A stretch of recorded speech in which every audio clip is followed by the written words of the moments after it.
ഭാസ്കര കാരണവർ വധക്കേസിൽ ജയിലിൽ കഴിയുന്ന പ്രതി ഷെറിനെതിരെ വീണ്ടും കേസ്. സഹതടവുകാരിയായ വിദേശ വനിതയെ ആക്രമിച്ചതിനാണ് കേസ്. വധക്കേസിൽ ശിക്ഷിക്കപ്പെട്ട് ജയിലിൽ കഴിയുന്ന ഷെറിന് ശേഷിക്കുന്ന ശിക്ഷാ കാലയളവ് ഇളവ് ചെയ്ത് ജയിൽ മോചനം നൽകാൻ മന്ത്രിസഭാ യോഗം ശുപാർശ ചെയ്തിരുന്നു. ഈ ശുപാർശ ഗവർണറുടെ പരിഗണനയിലിരിക്കെയാണ് പുതിയ കേസ് വന്നിരിക്കുന്നത്. ഷെറിന് ശിക്ഷാ ഇളവ് നൽകാനുള്ള തീരുമാനം വിവാദമായിരുന്നു. KV ബൈജു ചേരുന്നുണ്ട് വിവരങ്ങളുമായി. ബൈജു, ഏറെ കോളിളക്കം സൃഷ്ടിച്ച കേസാണ് ഭാസ്കര കാരണവർ വധക്കേസ്.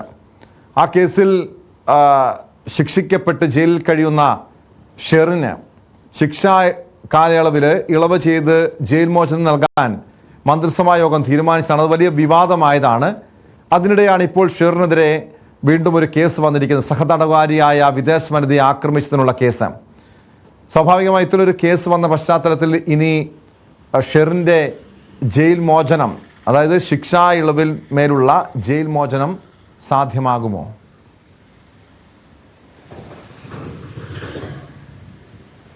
ടോമെ, അത് തന്നെയാണ് ഏറ്റവും പ്രധാനമായൊരു ചോദ്യം.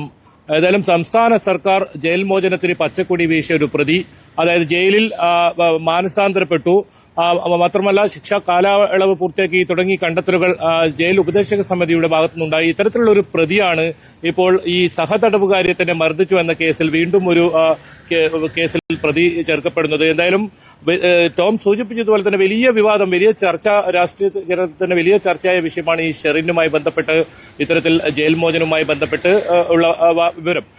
അതിനിടയിലാണ് ഇപ്പോൾ ഇത്തരത്തിൽ ഒരു സഹതടവുകാരിയായ വിദേശ വനിതയെ ആക്രമിച്ചു എന്ന കേസ് കൂടി ഇപ്പോൾ ഇവർക്കെതിരെ വരുന്നത്. ഇവരും ഇവരുടെ മറ്റൊരു സഹതടവുകാരി കൂടി ചേർന്നാണ് ഇത്തരത്തിൽ ആക്രമിച്ചത്. അതായത് 24-ാം തീയതി 7:45 പുലർച്ചെ 7:45 ഈ സംഭവം നടക്കുന്നത്. അതായത് ഈ വിദേശ വനിതയായ തടവുകാരി വെള്ളമെടുക്കാൻ പോകുന്ന സമയത്ത് അവരെ തള്ളിയിട്ടു, അവരെ ആക്രമിച്ചു, അസഭ്യം പറഞ്ഞു തുടങ്ങിയാണ് ഇവർക്കെതിരെയുള്ള കേസ് ഇപ്പോൾ ചുമത്തിയിരിക്കുന്നത്. ഏതായാലും ഇത് സംബന്ധിച്ച് ടൗൺ പോലീസ് കേസ് രജിസ്റ്റർ ചെയ്തിട്ടുണ്ട്. നേരത്തെ ജയിൽ ഉപദേശക സമിതി കണ്ടെത്തിയിരിക്കുന്നത് ഷെറിൻ ജയിലിൽ മാനസാന്തരപ്പെട്ടു, അതുപോലെ തന്നെ ഏതെങ്കിലും തരത്തിലുള്ള കുറ്റവാസനയില്ല തുടങ്ങിയ നിരവധി വിചിത്രമായ കാരണങ്ങൾ കണ്ടെത്തിയാണ് ഇവർക്ക് 14 വർഷം ശിക്ഷാ കാലയളവ് പൂർത്തിയാക്കി തുടങ്ങിയ കണ്ടെത്തലിലാണ് ഇവരെ ഇവിടുന്ന് പുറത്തുവിടാനുള്ള ഒരു നീക്കം നടക്കുന്നത്. അതിനായി ഇപ്പോൾ സംസ്ഥാന സർക്കാരും അതിന് അംഗീകാരം നൽകിയിരുന്നു. ടോം സൂചിപ്പിച്ചതുപോലെ തന്നെ ഇത് ഗവർണറുടെ മുന്നിലാണ് ഇപ്പോൾ ഇതിന്റെ മറ്റ് നടപടിക്രമങ്ങളുടെ ബാക്കി ഭാവിയുള്ളത്. എന്തായാലും ഈ ഒരു ഉന്നതൻ രാഷ്ട്രീയ നേതാവ് ഇവർക്ക് പിന്നിലുണ്ട് എന്ന് നേരത്തെ തന്നെ ആരോപണം ഉയർന്നിരുന്നു. മാത്രമല്ല ജയിലിൽ വലിയ സൗകര്യങ്ങളാണ് ഇവർക്ക് ലഭിച്ചിരുന്നത്. പരോൾ, ഇഷ്ടംപോലെ പരോൾ, അതായത് 6-ലധികം പരോൾ ഇവർക്ക് ലഭിച്ചു കഴിഞ്ഞു. മാത്രമല്ല പുറത്ത് പോകുന്ന സമയത്ത് ഈ ജയിലും മറ്റേ കോടതിയിലേക്കും മറ്റു കൊണ്ടുപോകുന്ന സമയത്ത് മറ്റേ അത്തരം സംഭവങ്ങളിൽ മേക്കപ്പ് വസ്തുക്കൾ, വസ്ത്രങ്ങൾ, ഇതൊക്കെ ഇത്തരത്തിലുള്ള ആനുകൂല്യം നേടിയൊരു പ്രതിയാണ്. അതായത് DIG നേരത്തെ തന്നെ റിപ്പോർട്ട് വന്ന DIG നിത്യസന്ദർശകരായിരുന്നു ഇവരെ കാണുന്ന തരത്തിൽ എന്നുള്ള സഹതടവുകാരുടെ ഒരു ആരോപണം കൂടി നിലനിൽക്കുന്നുണ്ട്. ഇതിന് ഇടയിലാണ് ഇപ്പോൾ ഈ പുതിയ കേസ് വന്നത്.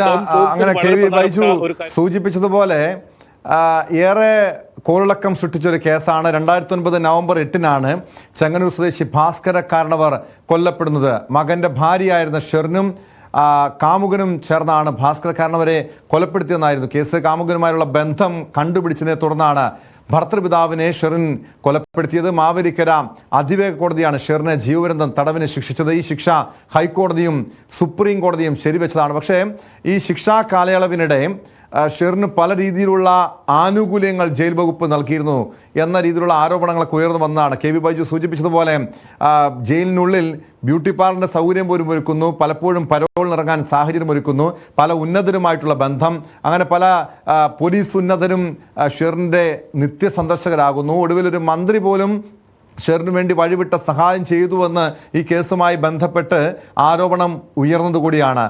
ബൈജു, എന്തായാലും ഇത്തരമൊരു കേസ്, അതായത് നല്ല നടപ്പ്, ജയിലിലെ നല്ല നടപ്പിന്റെ അടിസ്ഥാനത്തിൽ സാധാരണഗതിയിൽ ജയിൽ മോചനം, ഈ ശിക്ഷാ കാലയളവ് പൂർത്തിയാക്കാതെ തന്നെ ജയിൽ മോചനം പലർക്കും നൽകിയിട്ടുണ്ട്, സർക്കാരിന്റെ ശുപാർശയൊക്കെ നൽകിയിട്ടുണ്ട്. പക്ഷേ ഇവിടെ ഷെറിന് വഴിവിട്ട സഹായം നൽകി എന്ന കാര്യം ഒരു പച്ചയായ യാഥാർത്ഥ്യമാണ്.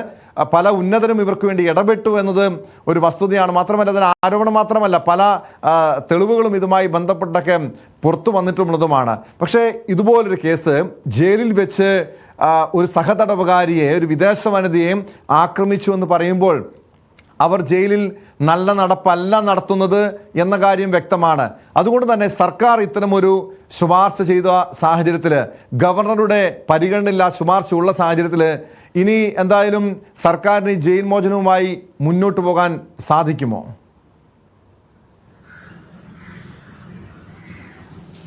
ടോമെ, ഇവർ അട്ടക്കുളങ്ങര ജയിലിലായിരുന്നു ഈ ആദ്യം 2009 ടോം സൂചിപ്പിച്ചതുപോലെ തന്നെ 2009 കേസിനാസ്പദമായ സംഭവം നടക്കുന്നത്. 7 മാസത്തിനുള്ളിൽ തന്നെ കോടതി വിചാരണ നടപടികൾ പൂർത്തിയാക്കി അട്ടക്കുളങ്ങര ജയിലിലായിരുന്നു. ആ സമയത്ത് തന്നെ ഇവർ വലിയ ശല്യക്കാരിയായിരുന്നു. അവിടെ മറ്റ് സഹതടവുകാരെ ആക്രമിക്കുന്നത് ഉൾപ്പെടെയുള്ള സംഭവങ്ങൾ ഉണ്ടായിരുന്നു. അതിനെ തുടർന്നാണ് കണ്ണൂർ വനിതാ ജയിലിലേക്ക് ഇവരെ മാറ്റുന്നത്. ഏതായാലും ഇവർക്കുള്ള ക്രിമിനൽ പശ്ചാത്തലം, ഈ ജയിലിനകത്ത് ഉണ്ടായിരുന്ന ഇത്തരം പ്രശ്നങ്ങൾ, ഇതൊക്കെ അറിയാതെയല്ല ഈ ജയിൽ ഉപദേശക സമിതി ഇവർക്ക് ക്ലീൻ ചീറ്റ് നൽകുന്നതെന്ന് പറയേണ്ടി വരും. ഒരു VVIP പരിഗണന കിട്ടിയ ഒരു പ്രതിയാണിവർ.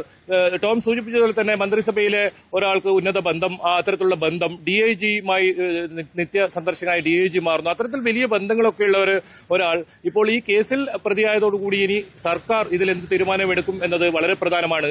ഏതായാലും സർക്കാർ ഇവർക്ക് മോചനത്തിനായുള്ള നേരത്തെ പച്ചക്കൊടി വീശി കഴിഞ്ഞിരിക്കുന്നു. മാത്രമല്ല ഇത് ഗവർണറുടെ പരിധിയിൽ തന്നെയാണ് ഇപ്പോൾ നിലവിലുള്ളത്. ഗവർണറുടെ ഭാഗത്താണ് അന്തിമ തീരുമാനം വരുന്നത്. അതിനിടയിലാണ് ഇപ്പോൾ ഈ വിദേശ വനിതയെ ഇത്തരത്തിൽ ആക്രമിച്ചുവെന്ന കേസിൽ കൂടി ഇവർ ഇപ്പോൾ പ്രതിയാവുന്നത്. ഇവരും ഇവരുടെ കൂടെ ഷബ്ന എന്ന് പറഞ്ഞ മറ്റൊരു സഹതടവുകാരും കൂടി ഇതിൽ പ്രതിയാണ്. അതായത് ഇവരെ ആക്രമിച്ചു, അതുപോലെ തന്നെ അസഭ്യം പറഞ്ഞു തുടങ്ങിയ വകുപ്പുകളാണ് ഇവർക്കെതിരെ ചുമത്തിയിരിക്കുന്നത്. എന്തായാലും ടോം സൂചിപ്പിച്ചതുപോലെ തന്നെ ഇനി നമുക്ക് അറിയേണ്ടത് ഇവരുടെ ജയിൽ ഉപദേശക സമിതി നേരത്തെ എടുത്ത തീരുമാനം അത് ഇനി മാറ്റുമോ, അതല്ല അതേ നിലപാടിൽ തന്നെ ഉറച്ചു ഇവരെ പുറത്തേക്കുള്ള ഇവരെ മോചിതമാക്കാനുള്ള വഴി ആയിരിക്കും ഇനി തുറന്നു കൊടുക്കുക. അതൊക്കെ ഇനി വളരെ പ്രധാനമാണ്. ഏതായാലും വലിയ ചർച്ചാ വിഷയമായ ഒരു കേസാണ്. ഇതിന് ശേഷവും നേരത്തെയും അതിനുശേഷവും ഇത്തരത്തിൽ ജയിലിൽ നൽകുന്ന ഓരോ ആനുകൂല്യവും, അതിനുശേഷം ഈ ജയിൽ ഉപദേശക സമിതിയിലെ ഒരു അംഗം തന്നെ പറയുന്ന ഒരു അവസ്ഥയുണ്ടായിരുന്നു. ഇവർ ഇപ്പോൾ മാനസാന്തരപ്പെട്ട് കഴിഞ്ഞിരിക്കുന്നു, ഇവർക്ക് ഏതെങ്കിലും തരത്തിലുള്ള കുറ്റവാസനയില്ല, അതുപോലെ തന്നെ ഇവരുടെ ശിക്ഷാ കാലയളവ് പൂർത്തിയാക്കി തുടങ്ങിയ വാദങ്ങളൊക്കെ ജയിൽ ഉപദേശക സമിതി അതിലെ ഒരു അംഗം തന്നെ തുറന്ന് പറയുന്ന ഒരു സാഹചര്യം കൂടി ഉണ്ടായത്. അത്രത്തോളം പരിഗണന ഇവർക്ക് ലഭിച്ചിട്ടുണ്ടെന്ന് വേണം പറയാൻ. അതുകൊണ്ട് ഈ കേസ് ഇപ്പോൾ വന്നതിന് പിന്നാലെ ഇനി എന്ത് നിലപാടാണ് ഇതിൽ സംബന്ധിച്ച് എടുക്കുക എന്നത് വളരെ പ്രധാനം തന്നെയാണ്. ടോം, വ്യക്തമാണ്. KV ബൈജു ആണ് വിവരങ്ങൾ നൽകിയത്.